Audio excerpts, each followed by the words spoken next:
Welcome, everybody. We are here to talk about overwhelm and burnout.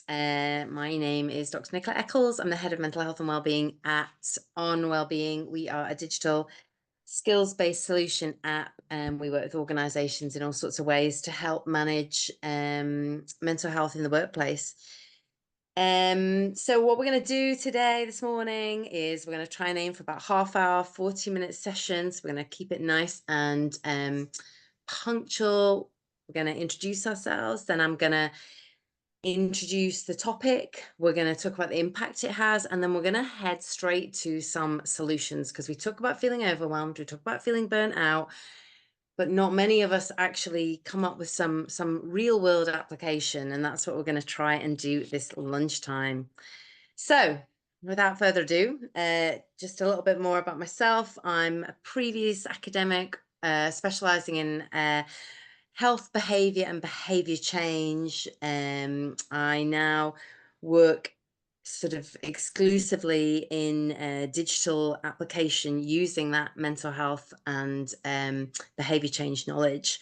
Since COVID, we've seen a rapid rise in mental health problems. So, never has there been a more important time for us to really find solutions that work in a sustained way for a really wide and diverse population. James, you're next. So please, on my screen as it was. So please, could you just say a little bit about yourself? Yeah, sure. So I'm James Davis. I'm a coaching psychologist and one half of the Midlife Mentors. So our brand's all about empowering people through midlife by letting them know what's going on with their hormones, how that can be affecting them physically, emotionally, mentally, and the lifestyle adjustments they can make to actually transition into a healthier, happier midlife. And we run programs, we run coaching, and we also work with corporates as well, going in to talk to them about things like stress, overwhelm, as we're talking about today, dealing with the menopause, the andropause, things like that. Thank you. Busy man, doing good work. Hannah, what about yourself? Give our viewers, participants, a little lowdown on yourself. Oh, thanks, Nicola. Hi, everyone. My name is Hannah Holt. I'm a mindset coach specializing in self-worth, self-acceptance, self-compassion, all of the selves, because which we are going to touch on today as well. We give ourselves such a hard time. We are our own worst critic, biggest enemy. So I help my clients with the tools that they need to start supporting themselves and cheering themselves on and helping to reframe their mindset. Working on a one-to-one basis and in groups. I also work with corporates as well, ex-corporate badge. So all about burnout again, which we're talking about, but it's kind of all centers around this becoming more aware of who we are and how we can make some changes. Thanks, both. And I know both of you, James, we've worked together on a podcast. Hannah, you've done some amazing little videos for the digital app at On Wellbeing. So that's how we all know each other. And we, again and again, come up with this topic around feeling overwhelmed and feeling burnt out. So let's just start off. Burnout was first described in 1974, which wasn't really that long ago, was it? And but it wasn't until 2019 that the World Health Organization actually classified it as a disease. There isn't one cure, but we're going to get on to our solutions in due course. We're talking about it today because it's very much present in our lives, and there's a number of reasons for that. We're not just imagining ourselves as overwhelmed and burnt out. We really are. A recent report, Mental Health UK, I'd really advise you to read it. I'll put it in the chat at the end. It's the burnout report. And it showed us earlier this year that 1 in 5 people took time off last year due to stress. 1 in 5. Now, the first thing I think is, well, the snowball effect of that on our colleagues and our wider community means that even more people are going to start to feel burnt out and stressed. So we're talking about the individuals, but we're talking also about the impact that has when people come off of work on others. We'll touch on that in a minute when we talk about the summer. 90% of people said that they felt high or extreme levels of stress. Now, that is a huge number of people to be feeling that. And the reasons in the burnout report were wide, but they were focusing on, techno stress. We're working at home. It's constant. We're not taking breaks. We're always on. We're feeling on all the time. To work at home is still an unusual thing. Even though we've been doing it for a few years, it's not something traditionally that we were set up to do, if you like. We've also got increasing numbers of mental health problems with our loved ones and in our communities. So some recent research is suggesting that a lot of adults of working age have high levels of stress actually because of their young people that they care for who are currently struggling with mental health. So people are going off work or taking time, feeling stressed because of the young people in their lives who are feeling stressed or have anxiety or maybe other mental health conditions or caring responsibilities. Burnout is a is a step-by-step approach. You just arrive at burnout. I'm going to talk about that in a minute. But it's about witnessing the signs. That's what we're trying to find out today. Looking at the signs, putting some stops in place ahead of time. So it's trying to be proactive, and then also thinking what are the reactive strategies that will be effective. James, we talked a few weeks ago about burnout, and you had a little bit of an example. I don't know if you just want to share some personal thoughts on burnout. Yeah, so it's interesting there. I know there's many causes of burnout, and we're going to cover some of those. But one of those is technology, and I think when we were younger, we were all of a certain age, the promise of technology was it was going to free us up and give us more free time. But actually, the opposite's happened. We're actually more engaged with our work through the use of tech. Our parents, their day started when they got to their workplace and finished when they left their workplace. We no longer have that. It's a 24/7. So technology can have a really big impact on us from a psychological perspective. And for an example of that, I think we don't really realize how much it can be impacting us till we step away from it. So I went away off grid for 48 hours, and I think I managed to turn my devices off for about 36 of those. When I turned them back on, and I'm not a particular popular person, but I had like 60 plus WhatsApps and 400 plus emails. And that's before I even got into other social media apps and looked at notifications. So I was blown away by that. Because of course, when you're just in your day, you just don't notice like, oh, it ping, ping, ping, ping. But when you have turned it off for that short space of time and, literally hundreds of notifications have come through, you can kind of go, right, okay, this is why so many people must be feeling overwhelmed. And the technology is playing a huge role in that.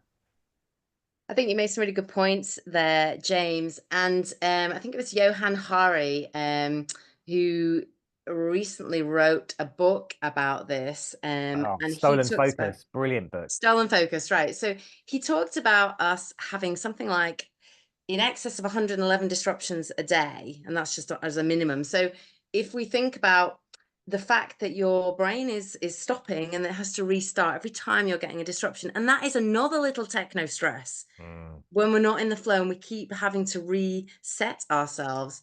And I'm sure, as you say, James, that your story of coming back after 48 hours to that is not an unusual one. So yeah, and then of course we're going to talk in a minute about this particular time of year. It's heralded as this kind of free and fun time, but actually the implications from the workplace, from children being off school, are actually greater than other times in the year, and therefore the stress is actually higher. Now, Hannah, we've talked at length about your own story about burnout. I don't know if you just want to share that a little bit now with our participants. Yeah, I mean, my experience of burnout was really, I think, very environmental. I had a boss that I was constantly trying to prove myself to him, because on my final interview, he said, I'm going to take a chance on you. And I just had it in my head that I just had to keep working harder and harder to prove myself, that he would then turn around to me and say, oh, I made the right decision, Hannah. And no matter what I did, it never felt enough. He also worked, it felt like 24 hours a day. You'd get emails from him throughout the night, going back to technology, which meant I felt that I had to respond.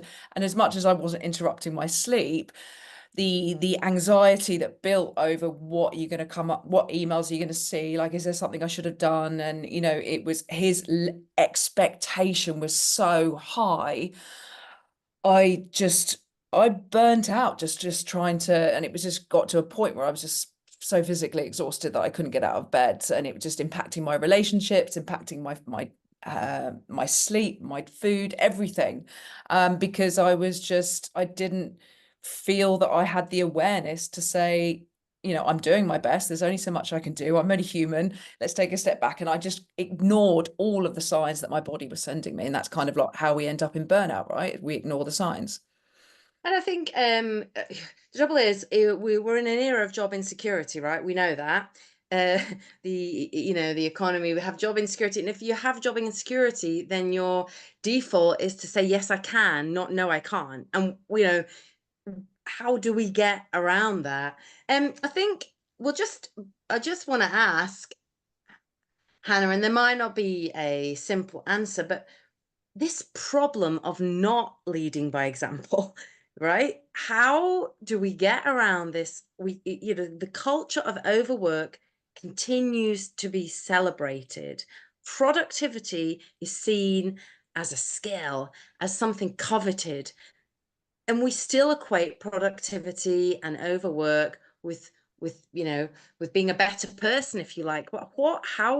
How did you manage to mentally make that shift in your brain? Because I think we would benefit from thinking about that. Yeah, I mean, unfortunately, it took me to get to a point of burnout and pure exhaustion because of the lack of awareness. And I think it's kind of it's got to a point where you have to put yourself first, and you have to challenge the expectation, or as hard as that may be. But um I don't have an answer for that really right now, because Yeah, it's leading by example is our trickiest thing, isn't it? And we can talk all we want. I mean, I can remember you telling me a story that you were on your BlackBerry and you were so engrossed in trying to respond all the time that you walked into a lamppost, didn't you, and gave yourself concussion. yeah. That's I think that's a true story of burnout, isn't it? If you're knocking yourself out trying to keep up with work. Yeah. Um, I mean, if that's not a sign to slow down, I don't know what is. I don't know, I'm sure lots of other people do this when we walk around with our phones. There must be a lot of lamppost concussions that happen.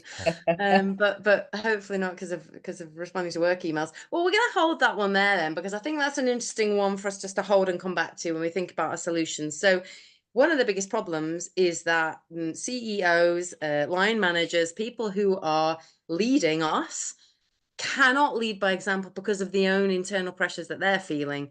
And maybe the answer is that we start from the bottom up. The other thing I wanted to say was that I think we need to be aware, whether people on this webinar today are leaders or just are not managing people, is about it's the younger or the more inexperienced you are, the more likely you are to feel like you can't challenge, right? So it's that it's the younger employees, I think, or the less experienced ones, that are going to feel more likely to keep going, despite reaching their own limits. Okay, let's just move a little bit into this concept of why we've called it the summer edition, because from my perspective, I actually think the summer months are become more stressful than other months, and that for me is because people are on and off of work at different points. So you're mopping stuff off, you don't know who's around, you're trying to manage things that are happening, and you might have to step in and support the work of another colleague. Having young people off school is always an additional stress, whatever age they are. And then your own holiday. I mean, James just given the brilliant example of coming back to 600 emails, or was it 400? It was a lot. Yeah. I don't know if either of you want to just mention this concept of summer and the fact it doesn't really get addressed when we talk about stress and overwhelm.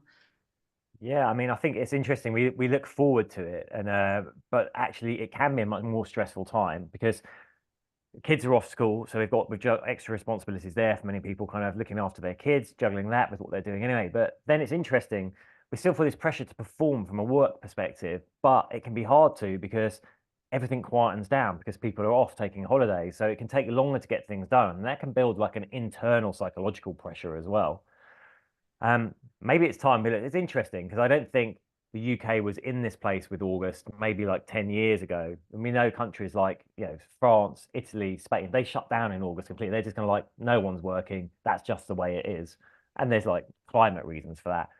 But maybe it's something we should be looking at. If you look at a high pressure environment, for instance, like traders, they will take August off because they know so many people come out of the markets that it becomes very risky to trade. So they'll actually go, okay, well August is a low peak for me, and that's how they can recharge. So maybe within industries, if you're looking at is where we could have time out to actually make sense from a broader perspective to take time out and recharge.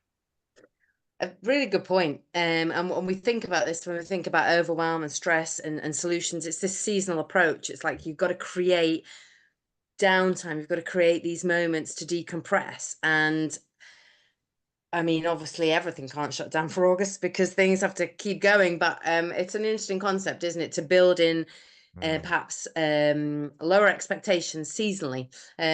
So yeah, it is challenging. Hannah, what about the summer months for you? Obviously, you've come from a corporate job. You now work as a coach, empowering people. What do you think about the seasonal pressure, if you like?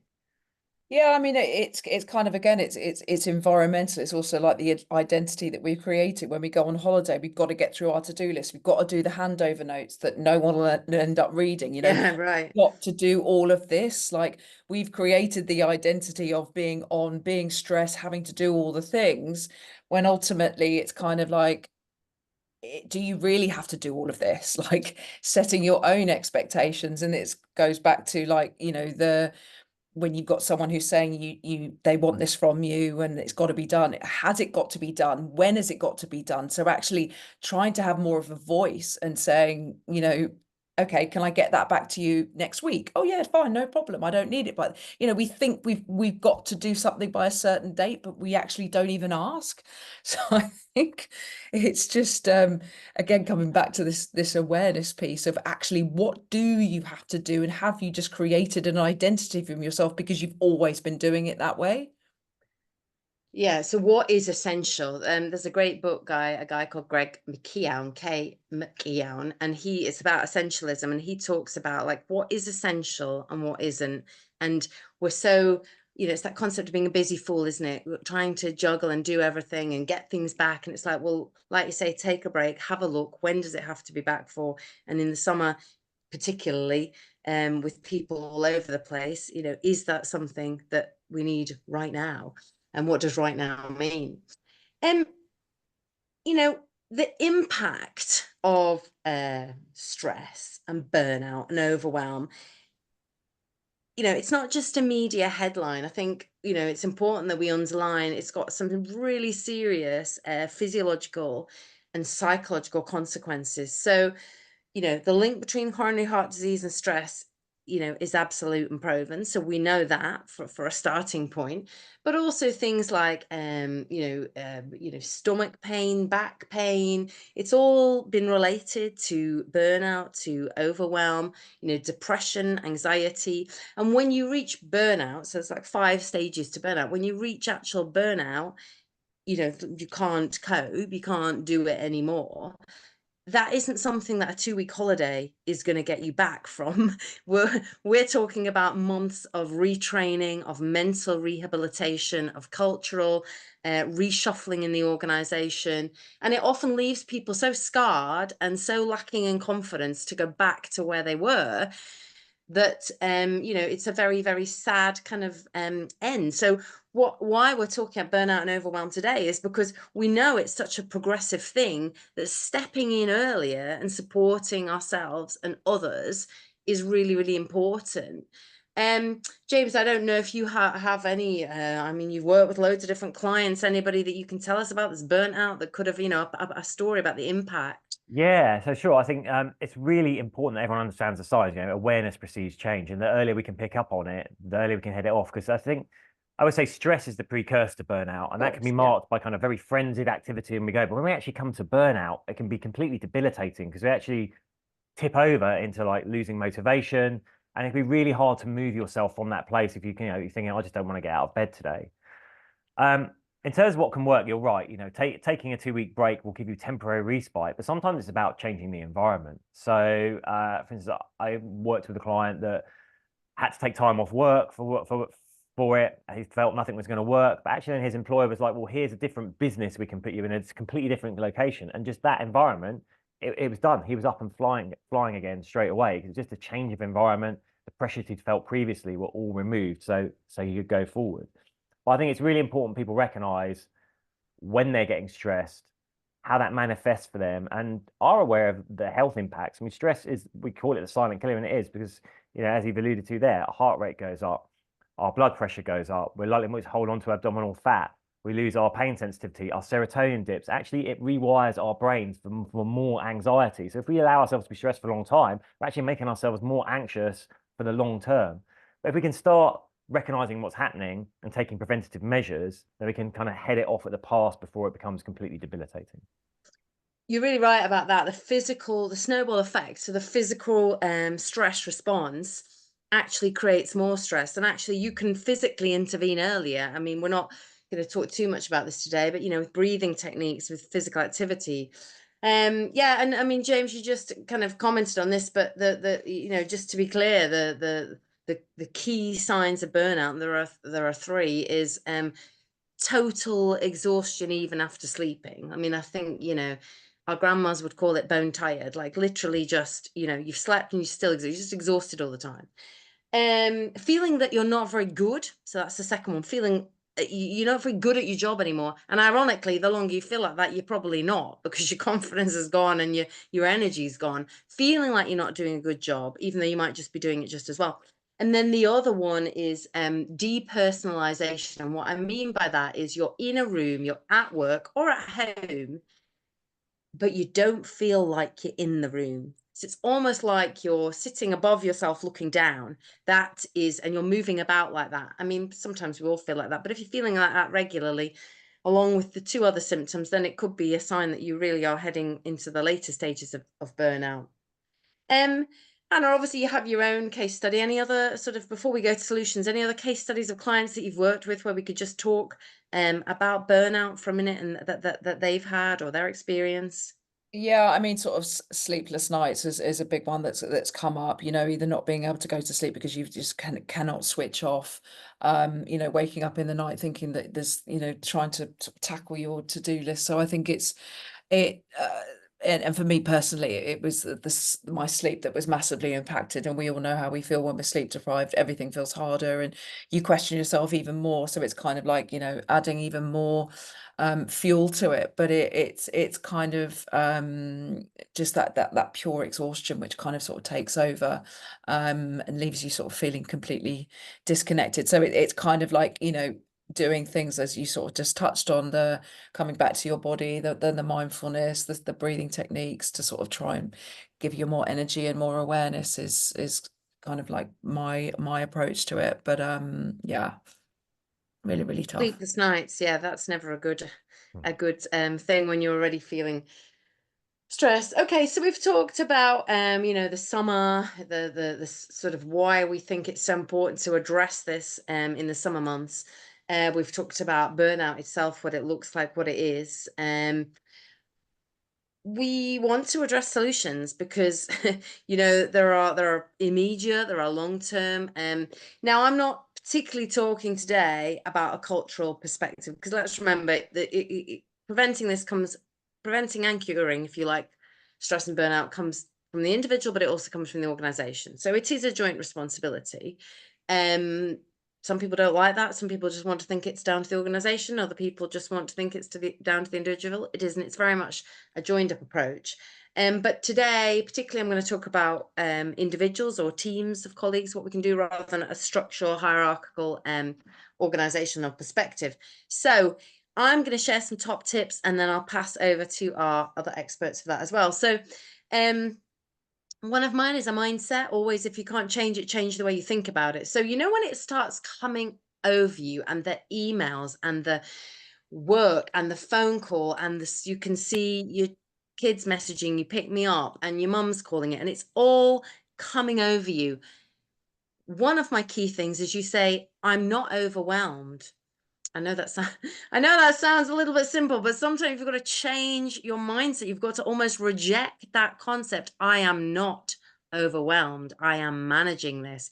try it or recommend it to your colleagues, because that I find is quite effective.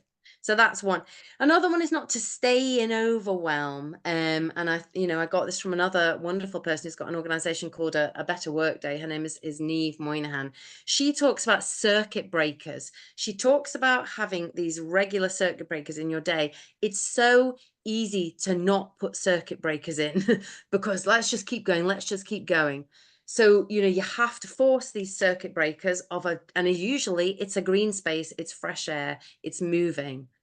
Another thing to talk about is to choose. It's about choosing what you're going to deal with next. So don't feel like you've got to answer everything. Sometimes you just need to stay on the task you're on. There might be other things coming at you, but you just need to sit and finish the thing that you're on. Making sure that you underplan. So don't micromanage every bit of your day. Maybe only have 3 or 4 things that you need to get done, and that allows things to go wrong, and then you don't feel so disappointed in yourself. And then my final one, I could go on a long time, but another key one that I love to talk about is strategic underachievement, or otherwise known as intentional neglect. So what I think sometimes I need to do is I start the week off and I think, what am I not going to do this week? Well, I'm not going to clear up that. And I'm actually not going to address this new project that's been annoying me for a while. So strategically underachieve, because then the things that you do get done, you're going to feel a little bit better about.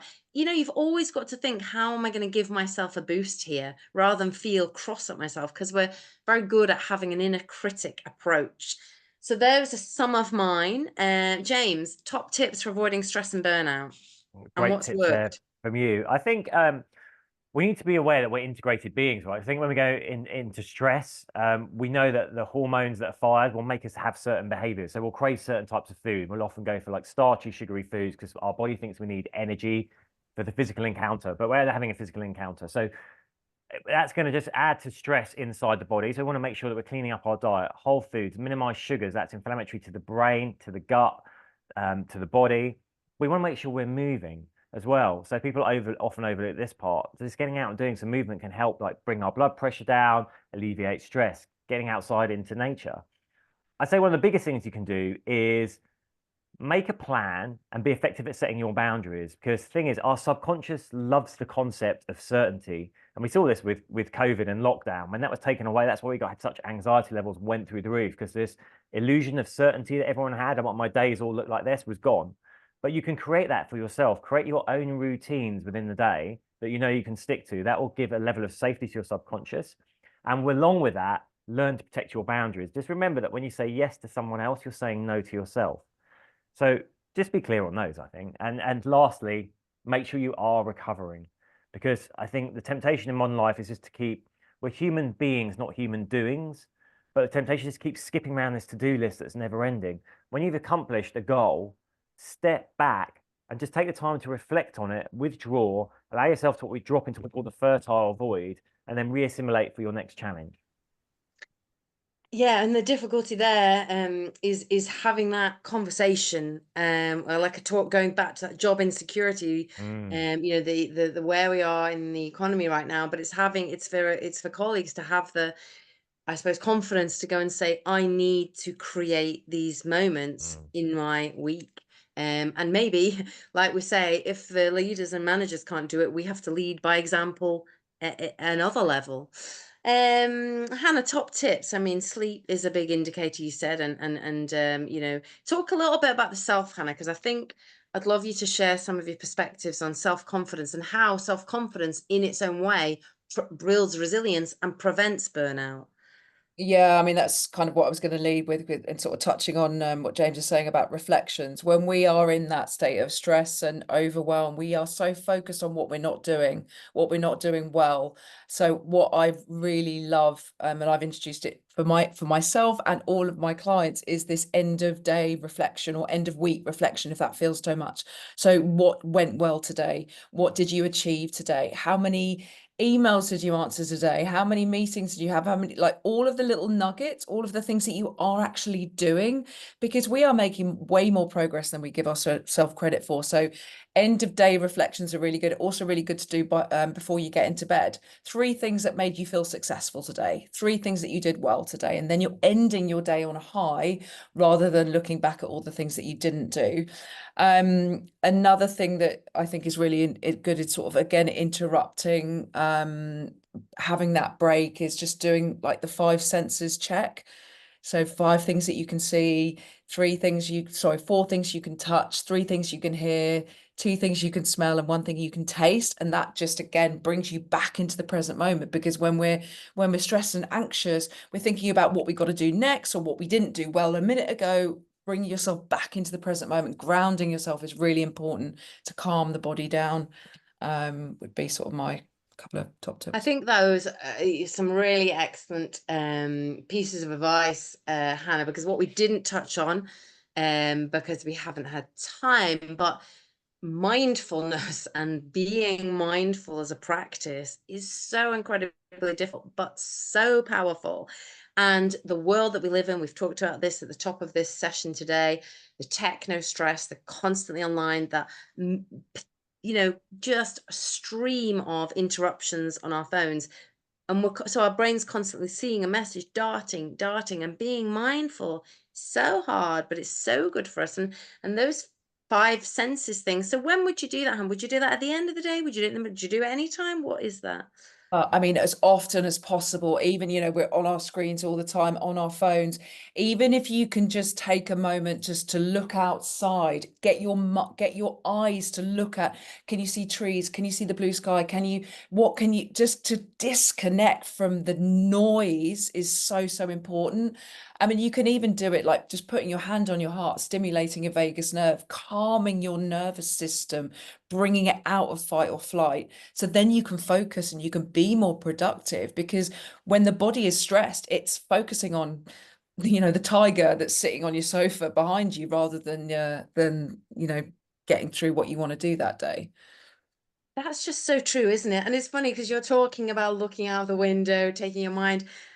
And I'm thinking that sounds, it almost sounds difficult, because it's such an unusual thing for us to do, right? So, because we are sitting in this constant stream of noise. So I think trying to challenge ourselves to do that is an excellent idea. Yeah, and a good reminder of that, because I know you mentioned like how often should you do it. I use productivity timers. You can just Google them. I use Promivora, whatever it's called. 25 minutes on, you get an alarm. You can set a 5-minute break or a 15-minute break. It's quite a loud alarm. I can hear it when I go off to make a coffee, but to move away from my desk. But that alarm could also be your cue to look outside, go and get some fresh air.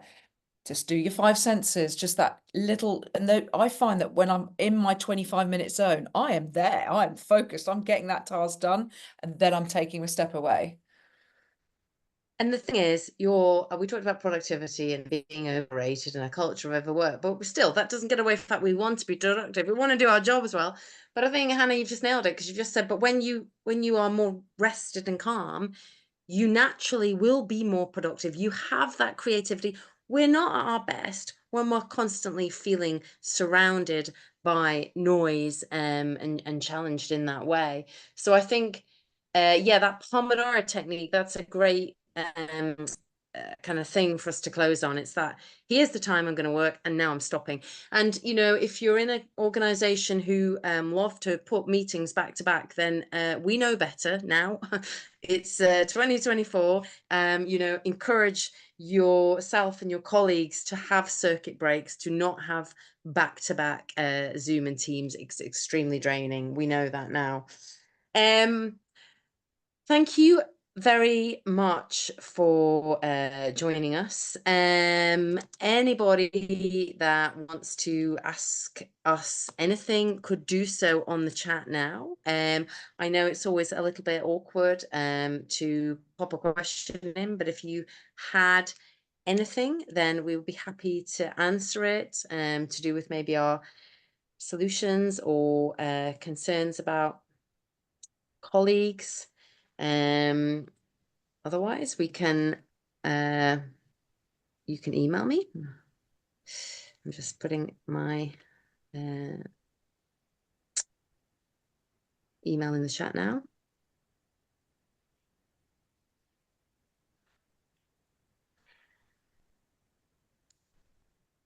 So no questions coming through. So thank you very, very much for joining us. We have covered a lot. Feel free to reach out to me with any questions or thoughts, or maybe references that you might like us to give following this session. We'll certainly do another one. Thanks very much to James and Hannah. I've learned so much just from this last 10 minutes about looking out and taking a break. And so thank you. Thanks all very much. Thanks, Nicola. All Thank right. you, Nicola. Bye. See you again. Bye. Okay.